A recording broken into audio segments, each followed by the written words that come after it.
Hello and welcome to Historic London Town and Gardens. I'm Kyle Dalton, and today I'm going to be talking about flintlocks. This is a second long-land pattern musket, what we call the Brown Bess. But it uses the same mechanism that really all guns of the mid-18th century use, and that is the flintlock. Here we have the jaws of the cock. It's called a cock because it looks like a rooster, and those jaws are holding a rock, the flint. The flint is an igneous rock, and as you probably know, when it strikes something very hard, it sparks. And that spark is the mechanism that sets this all off. Inside here, we have what's called the pan, a small groove. And that pan is filled with gunpowder. Next to the pan is a hole called the vent. That hole leads inside the barrel of the gun from the pan. The ultimate goal is that the spark of the flint will ignite the powder inside the pan, which will explode. And that explosion will send a flame through the vent into the barrel of the gun. That flame will ignite the main charge inside the barrel, which also explodes. And that explosion is contained by the barrel and forced out through the front, through the muzzle, propelling the bullet. That's what makes a flintlock work. There weren't a lot of gun owners in London town. Of those that we have inventories for, only about 40% of them own any guns at all. And 16% of them own guns that are inoperable, that don't work. So there aren't a lot of them around here. But where you do find a lot of firearms are on the South River behind me here.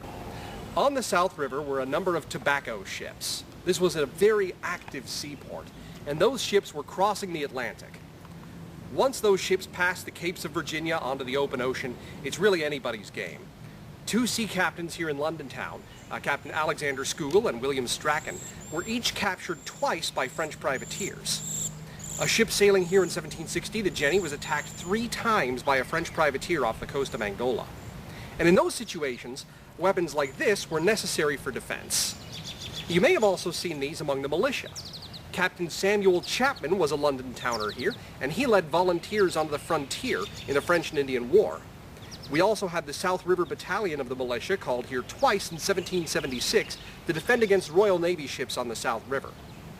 So while a lot of people weren't using this, it was something that they were familiar with. It was something that a lot of them had to know, not only for defense, but also to protect their economy, to keep the town alive. So, in order to use it, we use a cartridge box. That's what this is. It's filled with paper cartridges inside. These paper cartridges are filled with pre-measured amounts of powder, so you don't have too much or too little, and a bullet inside. We'll be skipping the bullet today. Pulling a cartridge from the cartridge box, you would bite off the top. A little bit of powder is poured into the pan to prime the firelock. Closing the hammer, that's what this is, over the powder, make sure that it stays in there so the rest of it can follow down the barrel. Drawing our ramrod, we tap it down good and tight. That way the powder is nice and packed in and has a more powerful explosion.